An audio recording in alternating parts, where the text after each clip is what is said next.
जब ऐसे बनेगा कोफ्ते और टिंडे का सालन तो कभी भी हाथ नहीं रोक पाएंगे और लोग जो है एक की जगह दो रोटियां खाएंगे। बिस्मिल्लाहिर्रहमानिर्रहीम, अस्सलाम वालेकुम वरहमतुल्लाहि वबरकातुहू। प्यारे नाज़रीन, कैसे हैं आप सब लोग। उम्मीद करता हूं कि अल्लाह पाक की रहमतों के ज़रिए साया खैर आफियत से होंगे।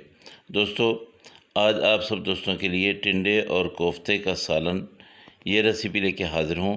ज़बरदस्त किस्म के टिंडे बनते हैं और ज़बरदस्त किस्म के कोफ्ते बनते हैं। कोफ्ते बनाने का तरीका आपको मैं पहले बता चुका हूँ। आज मैं आपको बताता हूँ कि इनमें डालने के लिए टिंडे आपने लेने कौन से हैं।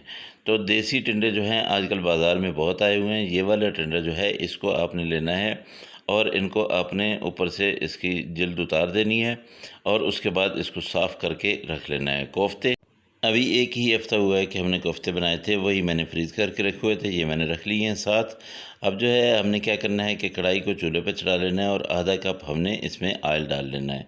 ऑयल डाल के इसमें आपने 3 जो है प्याज लेने हैं और 3 प्याज जो है उनको बारीक बारीक काट लेना है, वो इसमें डाल देना है। आप इसको चॉप भी कर सकते हैं, ठीक है। ये प्याज बहुत बड़े साइज़ के नहीं थे, बस दरमियाना साइज़ के थे और 3 थे। इसको आपने अच्छी तरह से ब्राउन करना है। जब ये गोल्डन ब्राउन हो जाएं ज़बरदस्त किस्म के, फिर आपने इसमें लहसुन और अदरक का पेस्ट डाल देना है और इसको और ब्राउन।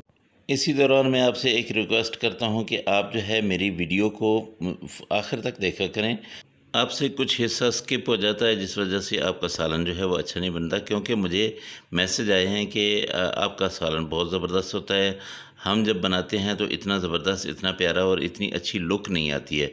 आप कौन से मिसाले इस्तेमाल करते हैं? भाई, मैं आम से मिसाले जो घरों में होते हैं यही मिसाले इस्तेमाल करता हूँ। कोई ख़ास मिसाले नहीं होते हैं। बस ये है कि आप इसको बाकायदा अच्छी तरह से देखा करें। अब ये देखें, मैंने प्याज जो है इनको तकरीबन 5 से 7 मिनट लगे हुए हैं और ये अच्छी तरह से ब्राउन हो गए हैं। अब मैं मसाले डालूँगा।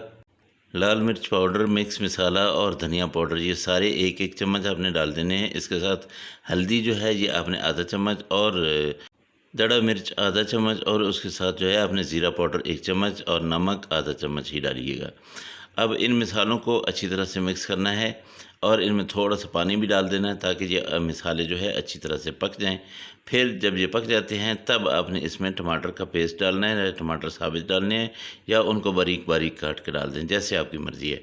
मैंने पेस्ट बनाया हुआ है, लेकिन आप इसमें साबित भी डाल सकते हैं, लेकिन उसमें थोड़ा सा टाइम ज़्यादा लगेगा। मुझे जो है वो ज़रा जल्दी है, तो इस वजह से मैंने इनका पेस्ट बना लिया। 3 टमाटर थे, उनको दरमियाने साइज़ के टमाटर थे, इनको मैंने पेस्ट बना के अच्छी तरह से ये इसमें डाल दिया है। अब जो है इसके पकने का मैं इंतज़ार करूँगा। टमाटर जो है ये पानी छोड़ता है और ये बाद में अच्छी तरह से गल जाता है। अगर आप पेस्ट भी बना के डालेंगे तब भी आपने इसको अच्छी तरह से पका लेना है। जब ये अच्छी तरह से पक जाए तब आपने इसमें टिंडे डाल देने हैं। टिंडों को अच्छी तरह से आपने भूनना है। ये मैंने छील लिए थे और इनको धो लिया था। अब जो है इसमें डाल के आपने इनको अच्छी तरह से भूनना है। तकरीबन 5 मिनट तक जो है आप इसकी भुनाई करेंगे, तब जाके जो है इसके अंदर तक मिसाला चला जाएगा। टिंडे के अंदर अगर मिसाला नहीं जाता है तो फिर आपका टिंडा पकाना जो है वो बेकार है, बेसूद है। इनको आप 2 से 3 मिनट तक कवर भी कर दें तो कोई बात नहीं है। उसके बाद जो है आपने ये देखिए, मैंने इसको 2 मिनट के लिए कवर किया है, तो इससे क्या हुआ है, बहुत ही ज़बरदस्त किस्म की इसकी लुक आ रही है। अब इसमें मैं पानी डालूँगा। पानी जो है वह आपने 2 या 3 गिलास जो है वो इसमें डालना है ताकि इसमें हमारी टिंडे जो है अच्छी तरह से पक जाएँ। और इसके साथ साथ मैं कोफ्ते भी अभी डाल दूँगा। जब इसमें उबाल आएगा तब मैं इसमें कोफ्ते डाल लूँगा। कोफ्ते डालते हुए आपने इस चीज़ का ध्यान करना है कि उबाल आ जाए तब आपने इसमें डालने हैं, वरना कोफ्ते खुल जाएंगे। ये मैंने फ्रीज़ करके रखे हुए थे, तो ये वही कोफ्ते हैं जो आज से 1 हफ़्ता पहले मैंने बनाए थे।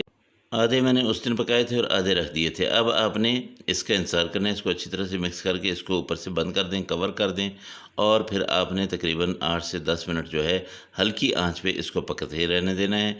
उसके बाद आप इसका जब कवर उठाएँगे, इसका ढक्कन उठाएँगे, तब आप देखेंगे कि बहुत ज़बरदस्त जो है वो एक खुशबूदार किस्म का सालन आप लोगों के लिए रेडी है। इसमें 3 से 4 मिर्चें जो है वो मैंने डाल दी थी और थोड़ी-थोड़ी देर के बाद इसको मैं हिलाता भी रहा हूँ। लेकिन आप देखें कि ज़बरदस्त किस्म की खुशबुएँ अभी से फैल रही हैं। अब इसमें मैं 1 चम्मच कसूरी मेथी जो है उसको मसल के डाल दूँगा और उसके साथ साथ यहाँ पे मैं सब्ज़ धनिया जो है वो जो मैंने बारीक काट के रखा हुआ है वो इसमें डाल दूँगा। आपके कोफ्ते जो है इनकी करी जो है आपने जितनी आपने ग्रेवी रखनी हो उसी हिसाब से रखिएगा। अगर ज़्यादा रखनी है तो आप ज़्यादा रख लें और अगर आपने कम रखनी है तो आप इसको कम कर सकते हैं, ठीक है। अब ये देखिए माशाल्लाह अल्हम्दुलिल्लाह ज़बरदस्त किस्म के हमारे कोफ्ते बिल्कुल रेडी हैं। अल्लाह पाक की रहमतें, अल्लाह की बरकतें आप सब लोगों के घरों में बारिश की तरह बरसती रहें। अगर आप लोगों को मेरी ये रेसिपी अच्छी लगी हो तो मेहरबानी करके मेरे चैनल को ज़रूर सब्सक्राइब कर लीजिएगा और साथ में लगे बेल आइकन को ज़रूर दबा दें ताकि हर आने वाली वीडियो का नोटिफिकेशन आप तक पहुंचता रहे। अगली रेसिपी में फिर मुलाकात होगी। मुझे इजाज़त दें। अल्लाह हाफ़िज़। अस्सलामु अलैकुम वरहमतुल्लाहि वबरकातुहू।